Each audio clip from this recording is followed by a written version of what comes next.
మనం అనుకున్నది చేయగలం. ఒకవేళ పడిపోయినా మళ్ళీ ప్రయత్నించగలం.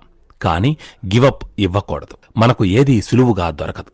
చాలా కష్టపడాలి. జీవితంలో ఎన్నో సవాళ్లను, ఒడిదుడుకులను ఎదుర్కోవాలి. మనకోసం, మన జీవితం కోసం ఫైట్ చేయాలి. విజయాన్ని చేరుకునే మార్గంలో మన వైపు ఎన్నో విమర్శలు వెల్లువెత్తుతాయి. వాటికి తావు ఇచ్చి సమయం వృధా చేయకూడదు. అంతేకాకుండా భయం, అసూయ అనే ముసుగులో నుంచి బయటకు రావడానికి ప్రయత్నించాలి. ఇతరుల పునాదుల నుంచి ఇటుకలను తీసుకోవడానికి ప్రయత్నించకూడదు.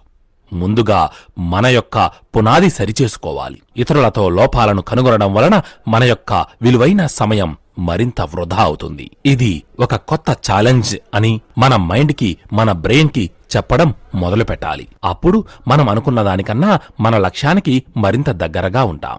నంబర్ 3, మనం పూర్తి చేయకపోతే మరొకరు ఆ పనిని పూర్తి చేస్తారు.